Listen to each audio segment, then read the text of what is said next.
What about other forms of contraception? There's a part of me that keeps thinking that maybe the damn Catholics were correct, you know? Now, that's... I recently came across a video of Jordan Peterson and Mary Harrington, she's a secular journalist, talking about Catholic teaching on contraception.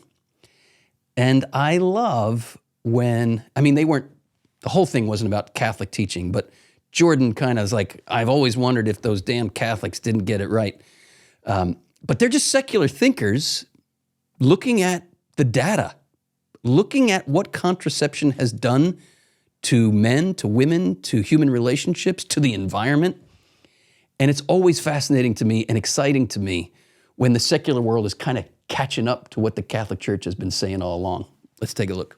Where do you stand with regards to such things as the liberalization of the divorce laws and also with regards to contraception? My stance on no-fault divorce is that it's disastrous. And my stance on contraception is that there's a robust feminist case against the pill. And in fact, so much so that I devoted a chapter to it in Feminism Against Progress. So the feminist case against the contraceptive pill. What about other forms of contraception? I mean, there's a part of me that keeps thinking that maybe the damn Catholics were correct, you know? Now, that's a comment on this. Maybe the damn Catholics were correct. I love Jordan Peterson and Mary Harrington. They're both very, very intelligent people. And you can see them wrestling hard and honestly with this question.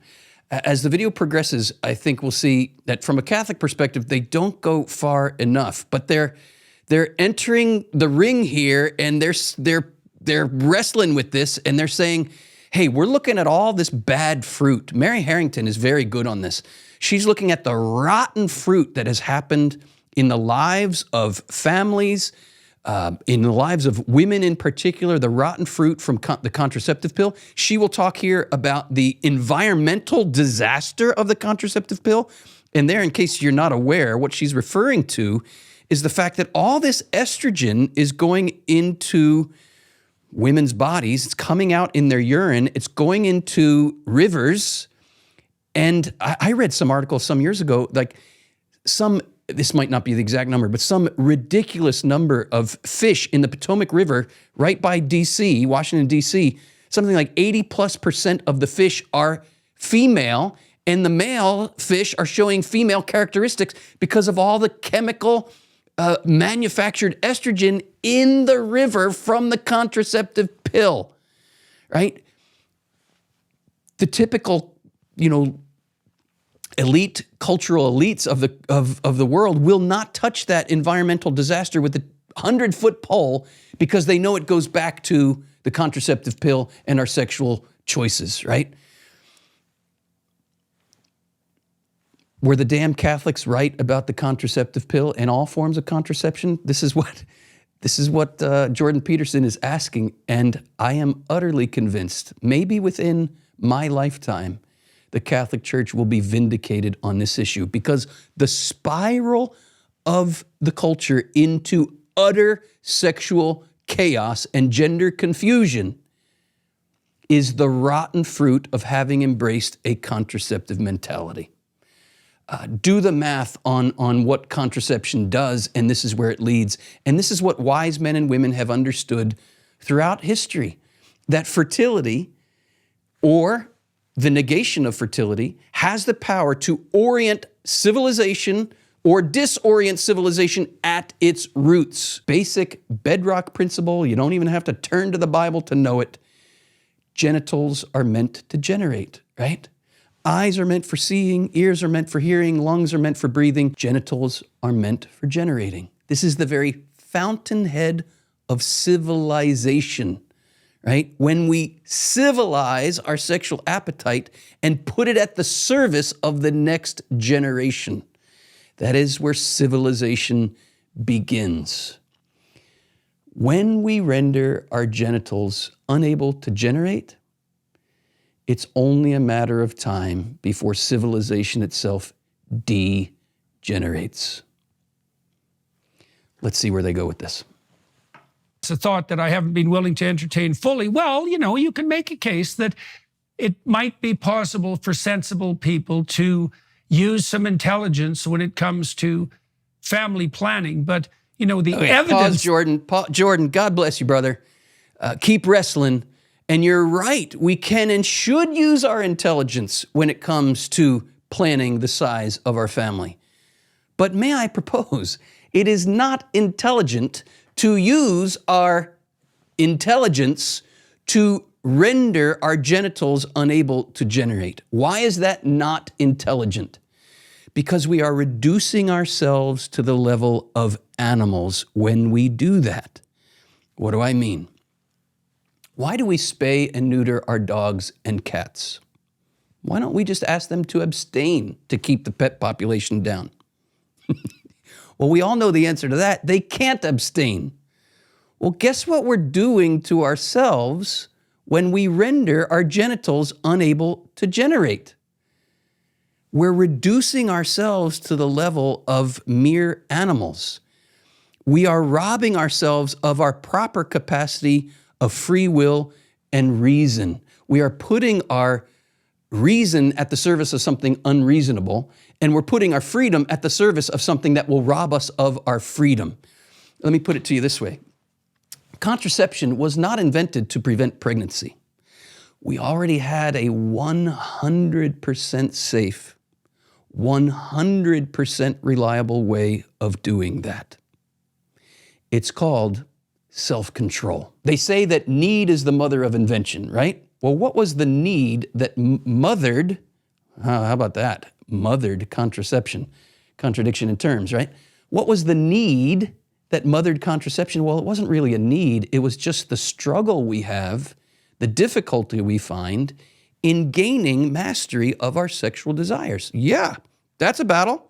I've been in that battle my entire young adult and now middle-aged adult life, even before I was a young adult, since I was a teenager.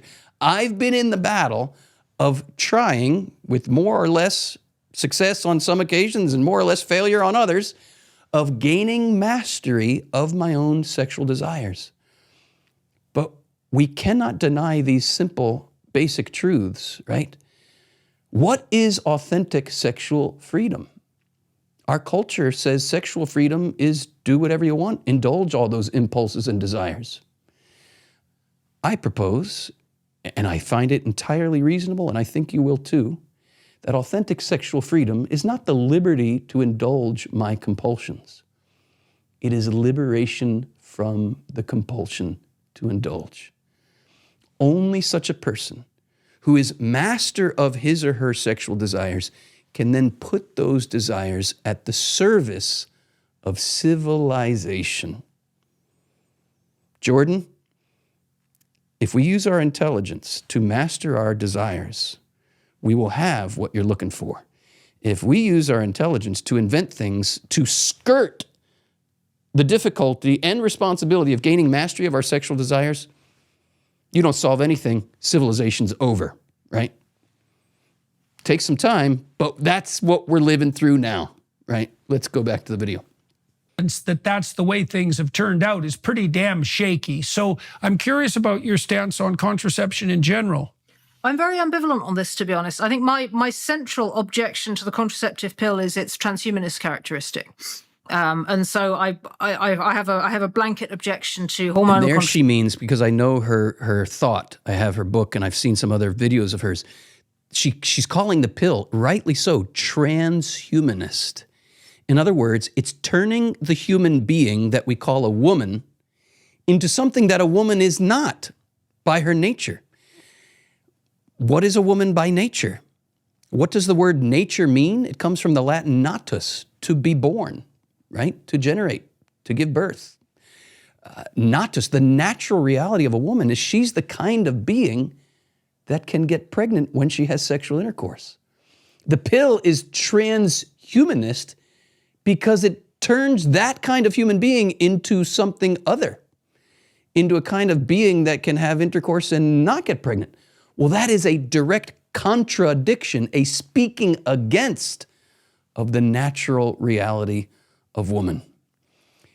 You make me feel like a natural woman goes out the window in a contracepting culture. I think that's the point she's getting at here. Contraception across the board on that basis. It screws women up at the biochemical level. It screws up relations between the sexes. It affects mate choice. I mean, we're familiar with the contemporary research on this. It's catastrophic. It's ecologically catastrophic. It's having a disastrous effect on aquatic life. It's bad across the board. And so there's also an ecological case against the pill as well as a feminist one. So I have and other I forms just want of to say in closing here, like, thank God that these secular scholars and thinkers are looking at these consequences and waving a flag, even if they haven't gone the whole way yet. They're on the journey, and I'm convinced sound reason, sound thinking will lead Jordan Peterson and people like Mary Harrington to the conclusion that the Catholic Church has already come to. Contraception is immoral not because some arbitrary God wagged his finger and said, I say so. No, it's immoral because it's destructive to our nature. We can live intelligently in accord with our nature. And if you want to learn more how to do that, check out the link below, tobforfree.com, and we will send you 3 free videos to our introductory course, and you will discover how your body reveals not only natural mysteries, but supernatural, divine mysteries. Check it out. You won't regret it.